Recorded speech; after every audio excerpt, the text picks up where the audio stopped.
everyone, it's Camilla again. I'm getting back to you from my ASVAB video.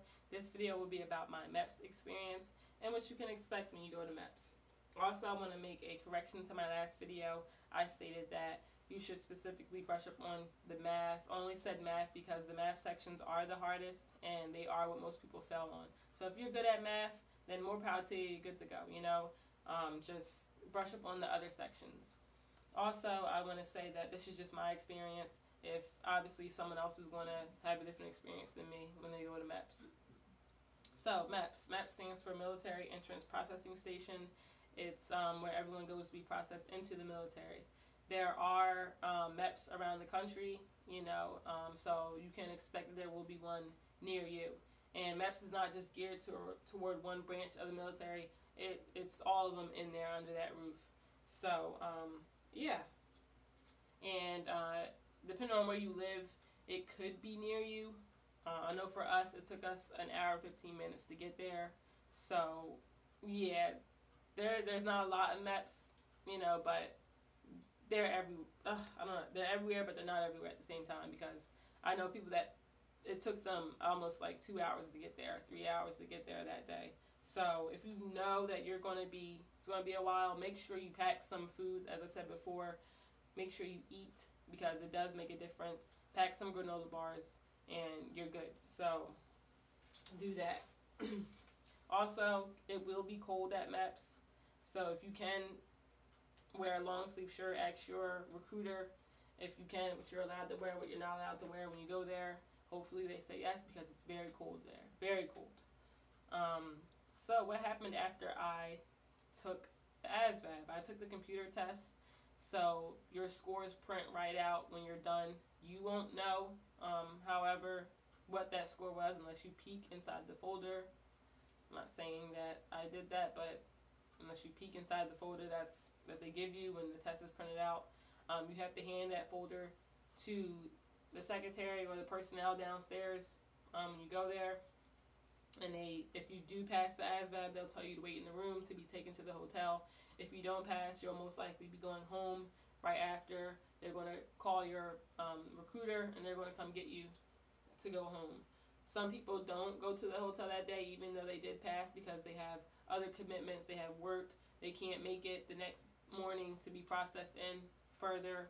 So they go home too sometimes. So that's the thing too. If you know you have something, just let your recruiter know, hey, I can't go to the hotel tonight.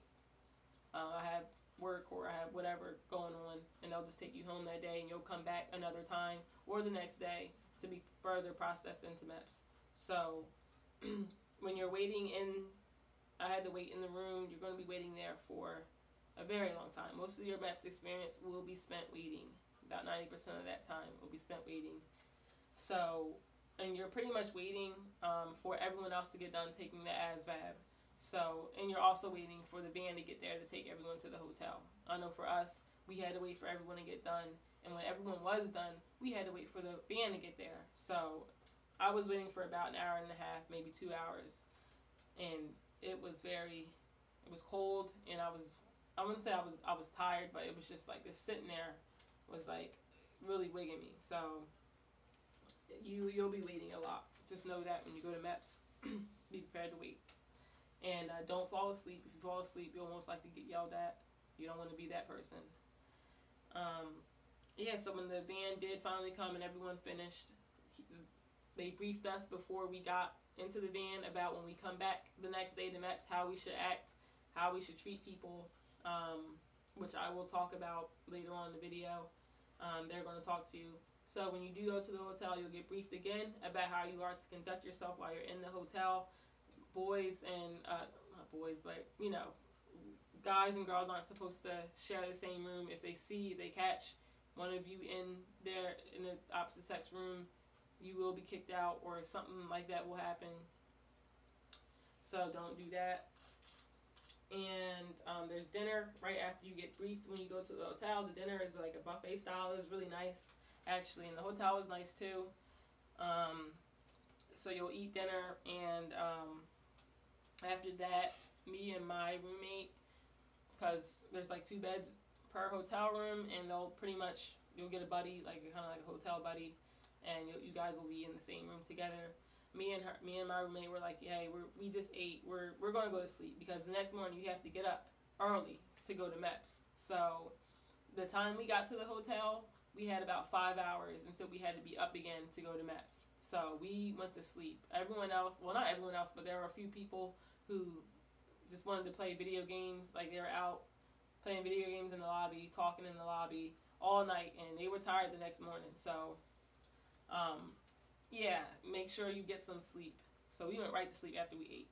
The next morning we had breakfast. It was buffet style again. It was really nice. Then we got on the bus. It was like dark out because it was like early in the morning, dark out. We got on the bus. We rode back to MEPS. When you get there, you're going to be processed again. Make sure you don't bring any phones with you. You're not supposed to have your phone anytime throughout the MEPS experience. Like, anytime you're at MEPS, they highly stress that. But this time, they really were like, if we catch a phone on you, you're out. So, not out of like, but you'll probably have to come back another time. But yeah, so make sure you don't have any of that stuff on you. So what happened was, when you first go back into MEPS the next morning, you will be separated, and you'll go to your own branch's office to be given a folder, like all this stuff, and then you're going to be sent to be physically processed. You'll be getting tests ran on you, pretty much hearing tests, eye tests, blood pressure, and at one point the girls and the girls, yeah, you'll be separated. Girls and boys will be separated at one point, because you're going to be taking a urinalysis test. They will be watching you while you take it, just to ensure that you're not cheating. You will also be doing the duck walk and other stuff, just to see if you aren't. They'll check to see if your back's like straight, you know, like scoliosis or something like that. You'll be doing stuff like that, and those things like the duck walk and all that stuff, all those things are done in your underwear. So if you are squeamish about, you have to get over that. Just get over it. So they're going to tell you strip down your underwear. You'll be with other females or other males, and so you have nothing really to be scared of. They've all seen it before. Stuff like that. You won't be naked. You'll be in your underwear. So you'll be doing stuff like that.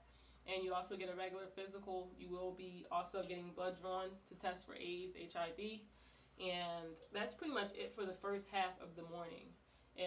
They also say, like, some of you won't be making it back downstairs. All this stuff is done upstairs. They'll be some of you won't be making it back downstairs, which means some of you probably will be failing those tests, and you'll have to go home. So a few people didn't make it back down.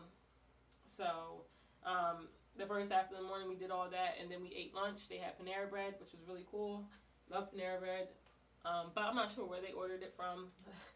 I mean, it was a little off, but it was still good. Panera Bread's Panera Bread, but it was still good.